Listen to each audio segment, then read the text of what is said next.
सगळ्यांना आता आपण बघा शेपूची भाजी करणार आहेत। शेपू घेतले, कापून घेतले, धुवून ठेवलेली आहे, धुवून घेतलेली आहे। एवढी डाळ घेतली आहे कारण की डाळ संपली माझी घरातली। एक कांदा घेतलाय चिरून आणि हिरवी मिरची आणि लसूण हा गिलासामध्ये कुटून घेतलेला आहे आणि किंचित थोडीशी हळद आणि मीठ कारण की कुटताना आहे ना मी याच्यात मीठ टाकलेले आहे। आता आपण आहे ना कांदा ठेवूया भाजायला।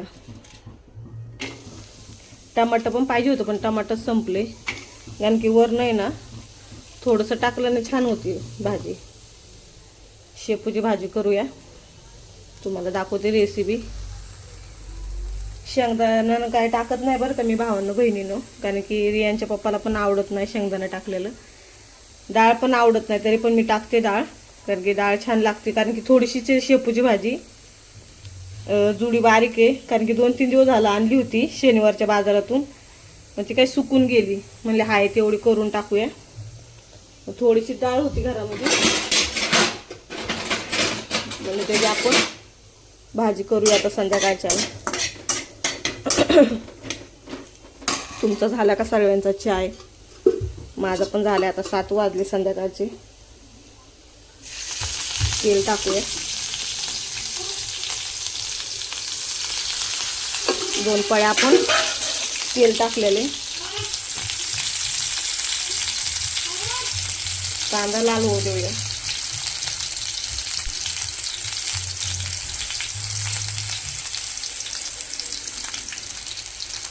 गॅस बारीक करूया।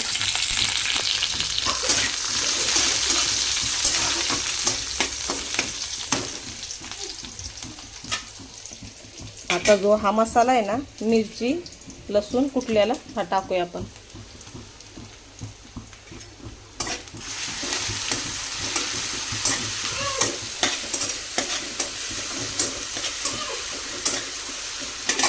मीठ आणि हळद आहे ना हे पण टाकून घेऊया।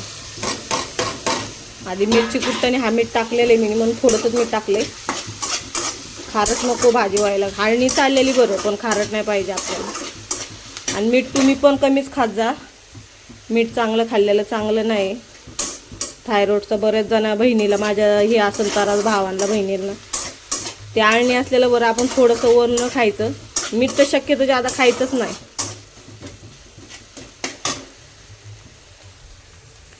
शेपूची भाजी मस्त आपण धुवून घेतलेली आहे, पाणी नितळतंय। त्याला चांगलं भाजून घेऊया।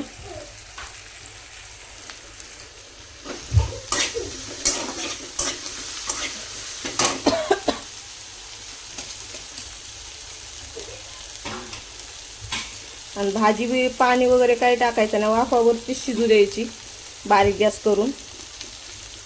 मी काय पाणी वगैरे काय टाकणार नाही, पाणी नाही टाकलं ना एकदम सुटसुटीत भाजी होती। आणि कधी पण माझ्या बहिणींना तुम्ही भाजी करत असताना तर कधी पाणी नाही टाकायचं, पाणी टाकलं ना तर अख्खा भाजीचा गचका होतो।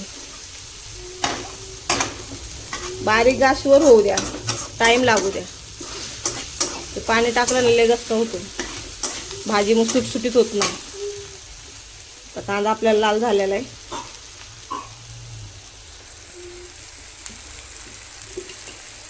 तर आपली शेपूची भाजी टाकून घेऊया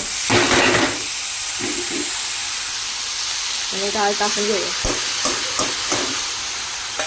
डाळ थोडीशी होती माझ्याकडे,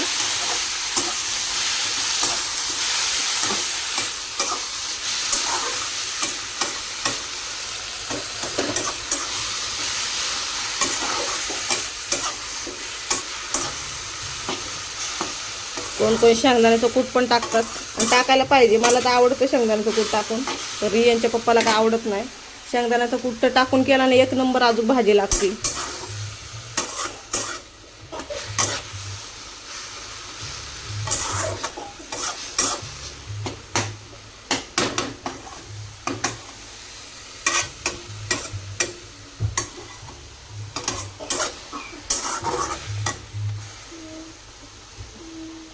कशी काय वाटली बघा आपली भाजी। तर याला आपण झाकण ठेवूया 5 मिनिटं। झाली बघा आपली शेपूची भाजी, कशी काय वाटती? झाली का नाही एक नंबर? लय थोडीशी झाली बरं का, आपली भाजीच गड्डीच बारीक होती। जे नवीन असेल त्यांनी चॅनलला सबस्क्राईब करा, लाईक करा, शेअर करा। चला बाय.